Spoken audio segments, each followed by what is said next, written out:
Devbhumi દ્વારકાબા SOG પોલીસે સૌથી મોટી કાર્યવાહી કરી છે। ખેડૂતોને નુકસાન પહોંચાડતા રેકેટ સામે તંત્ર સક્રિય બન્યું છે। દેવભૂમિ દ્વારકાબા નકલી કૃષિ દવાઓ સામે એસઓજીની મોટી કાર્યવાહી। જૂન મહિનો ચાલુ થાય એટલે સરકાર એક્ટિવ થાય। શું કામ? તાકે ગયા વર્ષે જે હપ્તા હતા એ હપ્તાથી વધારે હપ્તા કેવી રીતે લેવા? નકલી દવા ખાતર બિયારણ વેચે છે એમને કેમ ડાયરેક્ટ બંધ નથી કરતા?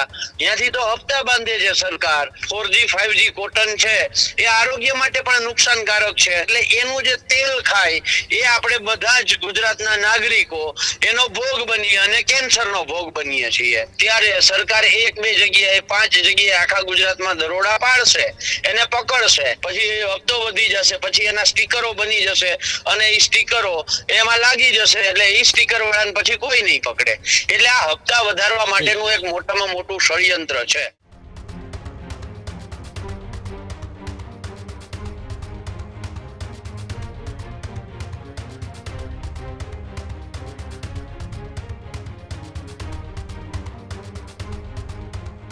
સમાચાર દેવભૂમિ દ્વારકાથી સામે આવી રહ્યા છે। દેવભૂમિ દ્વારકાબા એસઓજી પોલીસે સૌથી મોટી કાર્યવાહી કરી છે। ખેડૂતોને નુકસાન પહોંચાડતા રેકેટ સામે તંત્ર સક્રિય બન્યું છે। દેવભૂમિ દ્વારકાબા નકલી કૃષિ દવાઓ સામે એસઓજીની મોટી કાર્યવાહી। જામ રાવલની એગ્રો દુકાનમાં લાખો રૂપિયાનો શંકાસ્પદ જથ્થો ઝડપાયો। ગુરુકૃપા એગ્રો નામની દુકાન પર દરોડા પાડી અને પર્દાફાશ કરવામાં આવ્યો છે। ખેડૂતોના હિત સાથે ચેડા કરતા તત્વો સામે કડક એક્શન જોવા મળ્યું। નકલી એક્સપાયરી અને બિન લેબલ કૃષિ પ્રોડક્ટ મળી આવ્યા છે, જ્યારે સાદી બોટલોમાં કૃષિ દવાઓ વેચાતી હોવાનો પણ ખુલાસો થયો। ખેતીવાડી વિભાગ અને એસઓજીએ સંયુક્ત કાર્યવાહી હાથ ધરી છે।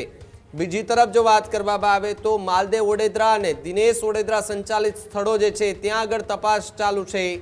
બિયારણ, ખાતર, દવાઓનો મોટો જથ્થો જપ્ત કરાયો।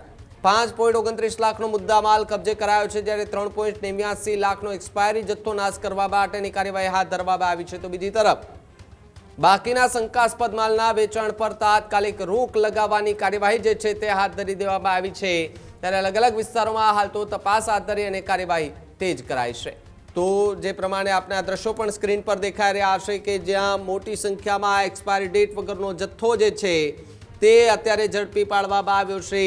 દેવભૂમિ દ્વારકાબા એસઓજી પોલીસે બાતમીના આધારે રેડ કરી। રેડ દરમિયાન આખી દુકાનમાંથી લાખો રૂપિયાનો સામાન જે છે તે મળી આવ્યો હતો, જેમાં ખેડૂતો જે છે તેમને અને તેમના જે ખેતરો છે તેમાં નુકસાન પહોંચાડવા માટે જે દવાનો ઉપયોગ થતો હોય છે એવી નકલી એક્સપાયરી ડેટ વાળી જે દવાઓ છે તેનું ધોમ વેચાણ કરવામાં આવતું હતું।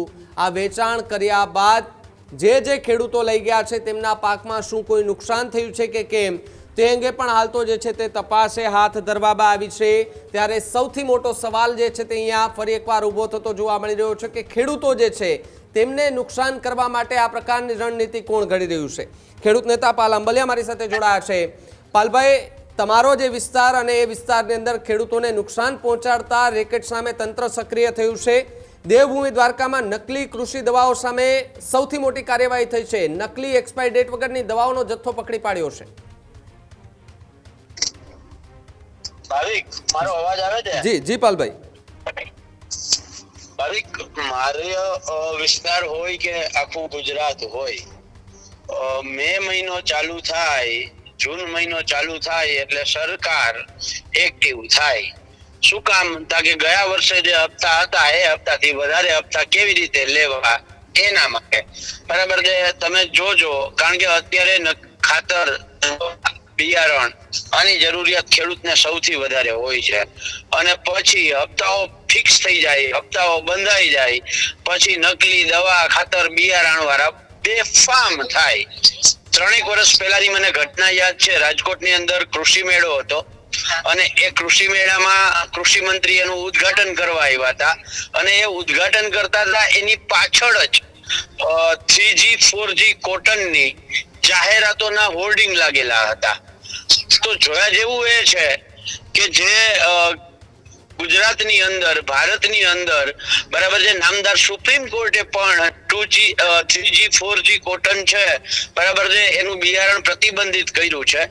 કેન્દ્ર સરકારે પણ પ્રતિબંધિત કર્યું છે, અને તેમ છતાંય કૃષિ મંત્રી કૃષિ મેળામાં ઓપનિંગ કરવા જાય અને ત્યાં જો એની પાછળ જ આવા હોર્ડિંગ અને જાહેરાતો હોય, અત્યારે હું આપને કહું છું ભાઈ કે તમે ખાલી યુટ્યુબ ઉપર જઈ અને 3G 4G 5G કોટન આવું લખો એટલે હજારો યુટ્યુબ ઉપર વિડિયા છે કે ક્યાંથી આનું ઉત્પાદન થાય છે, કોણ વેચે છે, એની જાહેરાતો છે.